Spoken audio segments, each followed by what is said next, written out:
Hare Krishna everyone, welcome to our channel a close life. Katwa থেকে আজকে আমাদের বাড়ি ফিরে যেতে, তার জন্যই মা বললো বাড়িতে একটু পাস্তা আছে, পাস্তাটা বানিয়ে নিয়ে তাহলে ট্রেনে খেতে পারবি। তো আজকে অনেকদিন পর আমি তোমাদেরকে আবার একটা রেসিপি দিচ্ছি, একদম ঘরোয়া পদ্ধতিতে বাড়িতে কিভাবে পাস্তা তৈরি করা যায়। তার জন্যই দেখো প্রথমে আমি এখানে গরম জল বসিয়ে দিয়েছি, আর তার মধ্যে একটু দিয়ে দেবো সামান্য তেল আর নুন। এখন কিন্তু আমি এখানে পাস্তাটা দেবো না, জলটা ভালো করে ফুটে আসবে, মানে গরম হয়ে যাবে, তারপর আমি এখানে পাস্তা দেবো। আসলে আমি অনেকদিন ধরেই ভাবছিলাম তোমাদের সাথে আমি কিছু রেসিপি শেয়ার করব, কিন্তু সেটার আর টাইম হয়ে উঠছে। আর তাছাড়াও সাবুর পোলাওয়ের যে রেসিপির ভিডিও দিয়েছিলাম সেটার নিচে কিন্তু তোমরা অনেকেই কমেন্ট করেছো যাতে আমি এরকম সুন্দর সুন্দর কিছু রেসিপি তোমাদের সাথে সবসময় শেয়ার করি, আর তার জন্যই আজকের এই রেসিপিটা শেয়ার করি। তো এখানে আমার পাস্তা সিদ্ধ করার জন্য জলটা কিন্তু পুরোপুরি রেডি হয়ে গেছে, যার জন্য আমি জলের মধ্যে এখন পাস্তাগুলো দিয়ে দিয়েছি। তো প্রথমে আমি খুব ভয় পাচ্ছিলাম যে এইটুকু একটা ছোট্ট হাঁড়ির মধ্যে পাস্তাগুলো সেদ্ধ হবে, তো মানে পাস্তাটা একটু বেশি মনে হচ্ছিল। এদিকে দেখো পাস্তাটা জলে দেওয়ার সময় একটা পাস্তা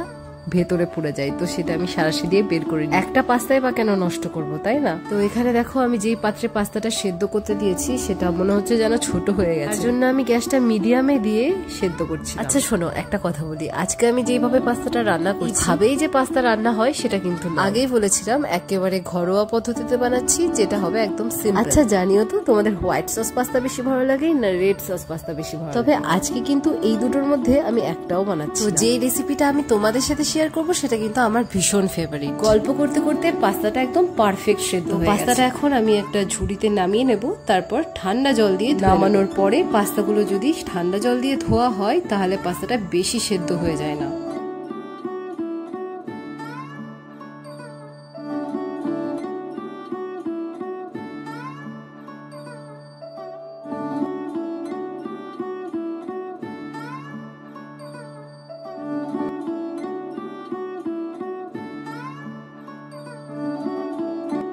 তো এখন আমি এখানে পাস্তার জন্য নিয়ে নিয়েছি গাজর আর ক্যাপসিকাম। গাজর আর ক্যাপসিকাম এই দুটোই কিন্তু আমি একটু বড় বড় করে পিস করে নিয়েছি। একেবারে ঝিরি করে গাজর ক্যাপসিকাম বানালে পাস্তার সাথে ভালো লাগে না। আর হ্যাঁ, এখানে আমি আরো একটা জিনিস দিয়েছি যেটা আমি বলতেই ভুলে গিয়েছি, সেটা হচ্ছে দুটো কাঁচা লঙ্কা। ক্যাপসিকাম আর গাজরের সাথে কাঁচা লঙ্কাটা দিয়ে একবারেই ভেজে নেবো। তোমরা কিন্তু চাইলে এটা পরেও দিতে পারো। এই দেখো, এটা হচ্ছে আমার মায়ের সব থেকে ফেভারিট করা। কথা বলতে এটাতে রান্না করতে আমারও কিন্তু ভীষণ ভালো। এটা এতটা ভারী তোমরা না দেখলে বুঝতে পারবে। আমার তো মনে হয় প্রত্যেকটা মায়েরই কিন্তু রান্নাঘরের কোনো না কোনো জিনিস কিন্তু ভীষণ, অনেকের তো আবার পুরো রান্নাঘরটাই এত প্রিয় হয় যে কাউকে সেখানে ঢুকতেই দিতে চায় না। অনেক গল্প করে ফেললাম, এবার তাড়াতাড়ি রান্নায় আসি। প্রথমে কিছুক্ষণের জন্য কড়াইটা গরম করে নিয়েছি, তারপর দিয়ে দিয়েছি তেল, আর তেলটা গরম হলে দিয়েছি হিং আর তেজপাতা। একটা কথা বলেই দিই, আমি না ভাবছিলাম রান্না করার সময় যে এখানে আমি একটু পাঁচফোড়ন দেবো, তারপর ভাবলাম একটু বেশি বাড়াবাড়ি হয়ে যাবে না পাস্তাতে পাঁচফোড়ন দেওয়া। বিশ্বাস করো আমি অনেকবার পাঁচফোড়ন দিয়েও দেখেছি, ভীষণ ভালো লাগে।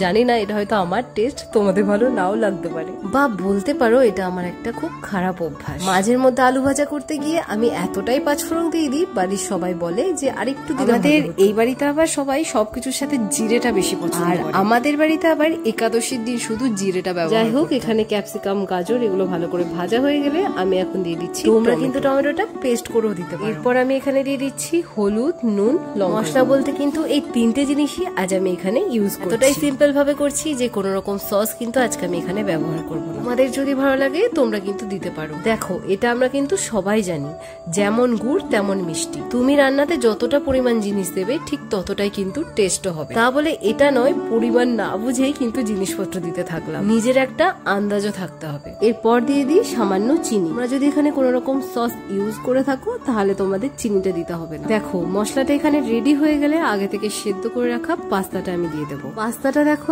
এতটাই ঝরঝরে হয়েছে যে কোনোটার গায়ে লেগে নেই। এরপর মশলার সাথে ভালো করে মিক্স করে নেবো পুরো পাস্তাটা। তো এভাবেই আমি খুব সিম্পল একটা পাস্তা রেডি করে নিয়েছি। আজকের জন্য এতটুকুই। এটা এখন আমি ভগবানকে অফারিং করার জন্য নিয়ে যাব।